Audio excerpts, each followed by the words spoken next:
hopefully we're sounding loud and clear on the day that London Bridge came under attack again.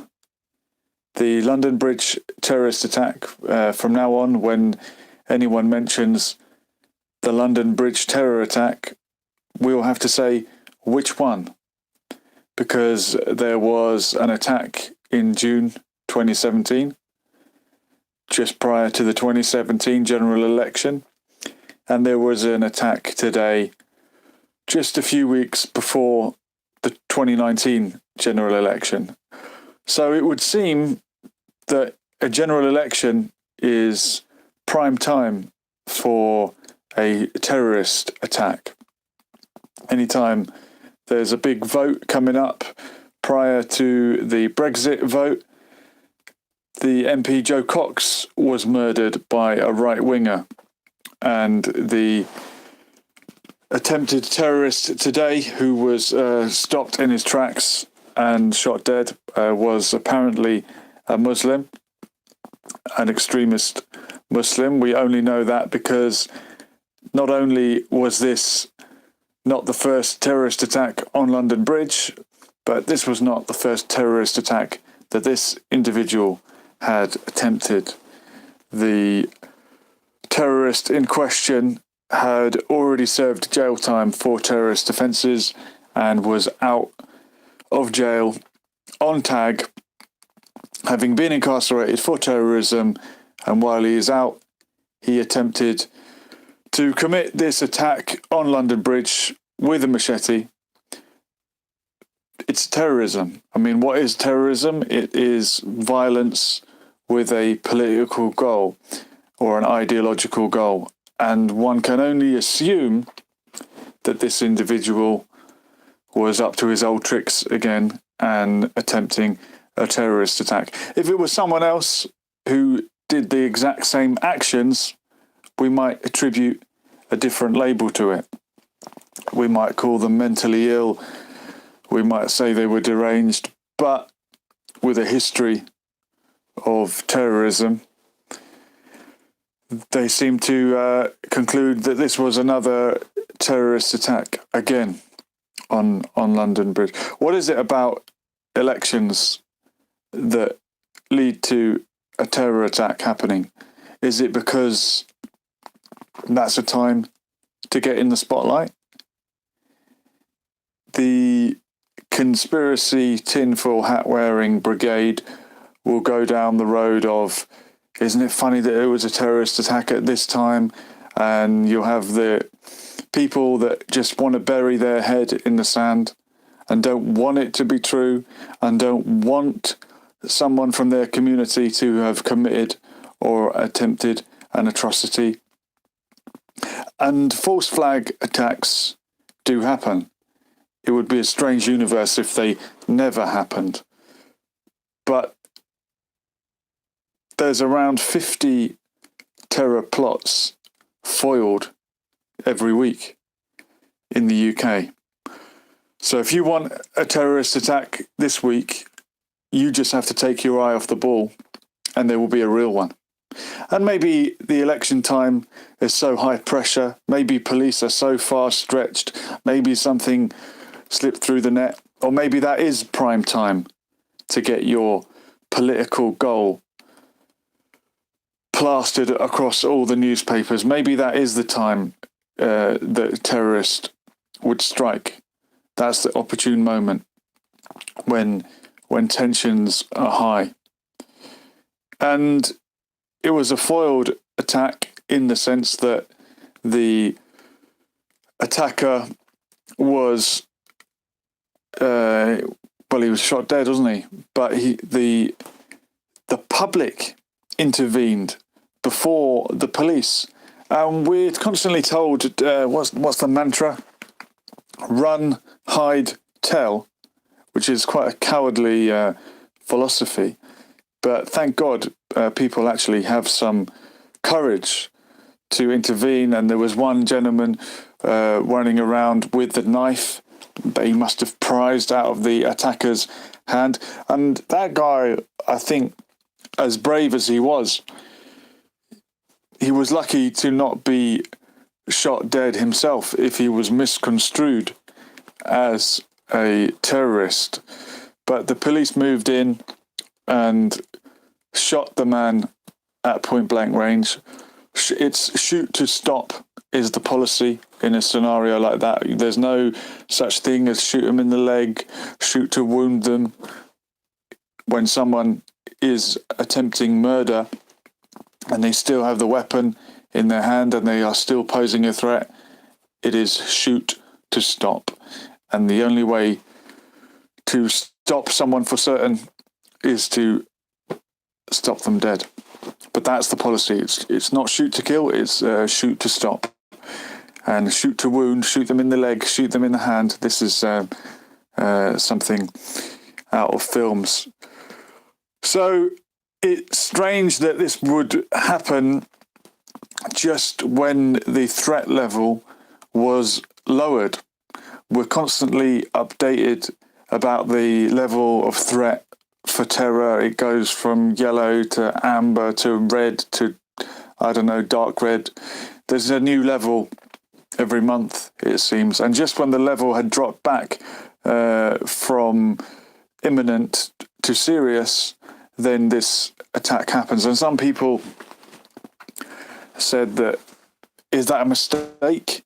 Is telling the public that the threat level has dropped a mistake? Wouldn't that play into the hands of someone plotting a terrorist attack? But apparently the threat level doesn't correlate to the level of surveillance and counterterrorism going on at any given time. But it's been said before by other armed groups that our enemies have to be lucky all the time. We only have to be lucky once. And they were unlucky today in the sense that, as far as I know, the only casualty on the bridge today was the attacker himself. But is this terrorist attack, has it been carried out by a member of an armed faction? Is it a member of a so-called political, so-called religious group, the likes of ISIS? Very often when such attacks happen, they are associated with ISIS, but in reality they are ISIS inspired. Is ISIS actually a contiguous group with a leader that died recently? Are there actual memberships, or is this just a mentality that has seeped into certain sections of certain communities? I would say generally it would be the latter. And it's okay in some countries. Some countries we have sadly encouraged people of this mentality to go and topple certain governments and attack our enemies or our friends' enemies on our behalf and allow them to do our dirty work. But when the chickens come home to roost, to coin a phrase, naturally, that's a bad thing. And last time, Sadiq Khan said that, what did he say? Terrorism is just part of living in a modern city. It shouldn't have to be. It doesn't have to be. And I think he was so criticised for saying that last time that he'll have to take a different track this time. And there's no doubt, going back to what we said about attacks happening in the build-up to elections, this will help the Tories. Not that they need it. They're way ahead in the polls already.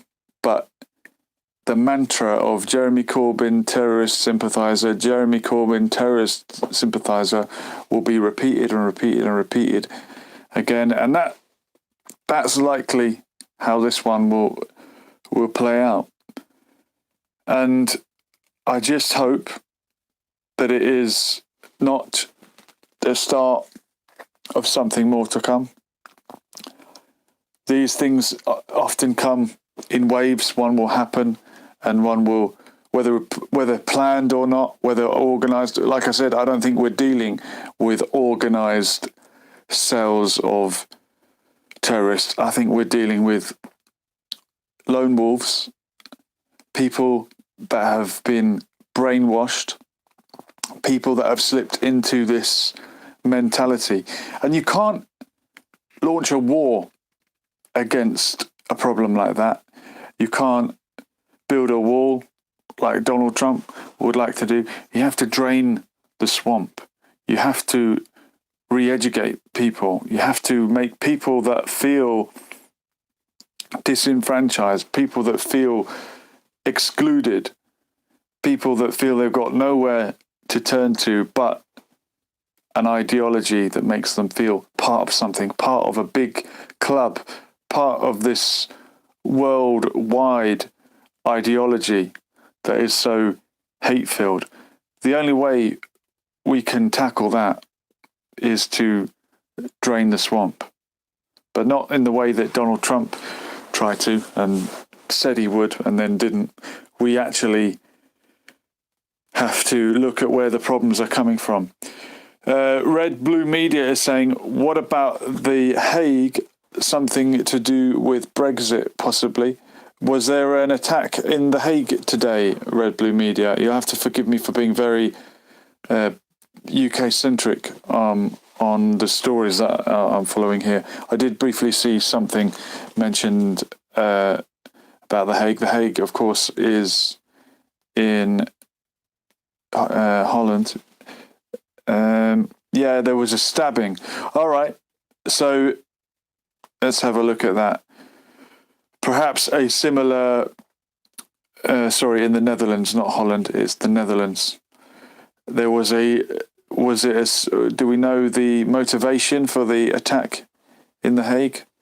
My internet's being slow. I mean, today's attack in London, not to blow it out of proportion, there are many knife attacks and stabbings across the capital, very unfortunately. When something is politically charged, well, it's just that. It gains focus, it garners attention, and it is used as a political chess piece, whether that's the attacker using it for their intentions or people like the media, the Tories, whoever, left-wingers like me, putting their own spin on things. So there will be many deaths and many murders in a week, but there are some that we remember more than others, and this one is going to echo for a few days, for a few months. This will have a huge knock-on effect. And all I can say is I hope people stay safe out there. Red Blue Media is saying then there's a lack of videos for both attacks. Only in London do we see the result. Yeah, in London we saw the incident from many angles. And this will I hope this puts to bed any of the tinfoil hat wearers who are saying, oh, it's a false flag. Oh, it's not real. It didn't really happen. Ahmed Al-Sauchli is here, what a former commenter of the week. Good morning, Ahmed, or good evening, or wherever you are. I wonder if you saw the terror attack on the streets of London today, London Bridge. A already convicted, once Muslim extremist attempted to murder people on London Bridge and was stopped by the public and the police. I don't know who I would trust more to intervene in a serious situation, the British police or the British public. I'm glad to see people being the good Samaritan and stepping in. And that guy who was holding the knife that had been prized from the attacker's hand, what a brave man. But I don't know what he should have done in that situation, because he was holding the knife, obviously to keep it away from the attacker. But then when you're running around with a knife, you then look like an attacker yourself, and the miscommunication could have led to something terrible. What to do? So it's easy to question this now. I don't know what one would do in that situation, and it's different in the UK where we have strict gun laws. If that situation happened in certain parts of America, presumably someone would have shot him. And Ahmed al-Sachli is saying, but I think the police has taken him down by quick execution. Do you mean execution? Well, they did. Yeah, they shot to kill. And people will say, why didn't they shoot to wound him? Couldn't they restrain him? I've heard reports that the guy was wearing a mock suicide vest. He wanted to look like a would-be suicide bomber. And what can you do with a suicide bomber other than shoot them dead? If their intention is to die anyway, then you're left with little choice. Ahmed al-Sachli is saying, I think police prefer to close the case without more headache. Without more headache, or what about without more death? If someone is attempting murder and still has a weapon in their hand and still pose a threat, you are within your rights to shoot them dead. Is that not correct? I mean, why should anyone risk their life to save someone who's trying to kill them, trying to end life? I think the way it was handled today was correct. Ahmed al-Sachli is saying a suicide bomber would not take all that time for stabbing. Who knows what a suicide bomber would do? Why did he wear what looked like a suicide bomber's vest then? How are we to know? Are we to assume that someone who is committing random acts of murder is acting rationally? Why a suicide bomber, a terrorist, wants to create maximum impact, maximum political attention for their action. So we can't say, a suicide bomber wouldn't take all that time. If someone is willing to kill themselves and others, they're willing to do anything.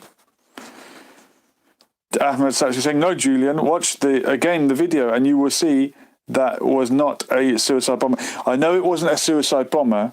I'm saying I heard reports that he was wearing a imitation suicide bomber's vest, which others have worn before as well, both genuine and fake, to give the impression that they might blow themselves up at any moment. I don't think this is a Jean-Charles de Menezes situation where the police chased the wrong man onto a train, a Brazilian electrician, and then at point blank range executed him on the ground of a train. I don't think that is the situation today, because today it was the right man. He was definitely a terrorist because he'd already began carrying out his act of terror, and not for the first time. As I mentioned, he was out of prison on a tag for terrorism offences, and he began committing terror again. But Ahmed al-Sachli, it's good to have you in the comments. I've never had you live in here, and it's interesting to get your take on things. I'm sure you'll agree it will be used as a political football by people that want to make certain points. And yeah, in some countries we like the terrorists. In some countries we give them weapons and give them the training to go and topple their secular government. And we don't like it when it comes back to bite us. But that's life. If anyone wants to give me a call, the number is in the title there. We can do a little bit of live discussion if the number is working. I've had problems with the phone recently. If not, if we can do it another night. But I will be trying to go live more often and get more interaction. There's been a few regular commenters that have really brought something to the live show, so I do appreciate that. And I want people to tell me what level do you think the terror threat should be at now? Ahmed was actually saying, thank you, Julian, but I honestly didn't expect you live this late. Well, yes, we could go live anytime. You've got to do what you can when you can. And if that means coming on at 3 a.m, so be it. It's got to be done. And for those of you not watching live, if you're watching the repeat, give us a comment in the comment section. What level of threat are we at now in the UK? Is this just a blip? Is it a one-off? Is it the tip of the iceberg? As I said, about 50 of these plots are solved every year. So presumably that's one a week on average anyway. Red Blue Media saying the whole scenario stinks. Yeah, it's not ideal.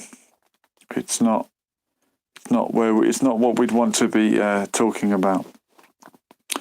But it'll be interesting to see how the different politicians react. It'll be interesting to hear what Jeremy Corbyn, who, whenever he appears in the media, constantly sounds like he's defending himself, because that's usually what he's having to do. And Ahmed actually is saying it's 6:10 in Iraq. You're in Iraq, Ahmed? Okay, I've often wondered whereabouts you were in the world, and it seems you're in Iraq. Shako Mako, there's a good bit of Iraqi slang for you. How are you? Shlonach. Yeah, that's my best attempt at an Iraqi accent. Yeah, we'll see how these politicians react to it. We'll see what Jeremy Corbyn says. How will he convince the voters that he would have a hard line on terrorism if he's being constantly portrayed as a terrorist? But there are different ways of preventing terrorism. You can either give terrorists what they want. Impossible. You can perhaps stop supporting them abroad. That's a better idea. You could build a wall like Donald Trump, or go to war, but that's not what we want. That's not what we want to do. Anyway, it is very late in the night. I appreciate you joining me, those of you that have. We'll do it again soon. As ever, if anyone has anything they want me to talk about, just send me an email, lessonsforlife247@gmail.com. Ahmed is actually saying, maybe I be impolite, but I think you British to go to normal life than to think of death, because we are all dead but waiting for the time.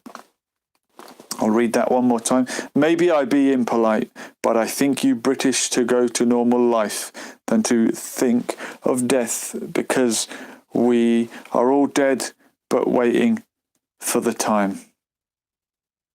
Well, you put it better than I ever could. Thank you, Ahmed Al-Sachli. Shukran jazilan. And I hope you are well. We will do this all again soon. This has been Lessons for Life. Ahmed Slashley saying, don't tell any Iraqi shakumaku or you will end up with no end of chat. I like it. Good. Yeah, you have to... in some countries, when people say, how's it going, you get a genuine answer. Red Blue Media, thank you very much and good night. We'll do it all again soon. This has been Lessons for Life. Stay safe out there. Don't let the terrorists win. Don't run away and hide. Stand up to them. It's been Lessons for Life. We were here. We're gone. Laters.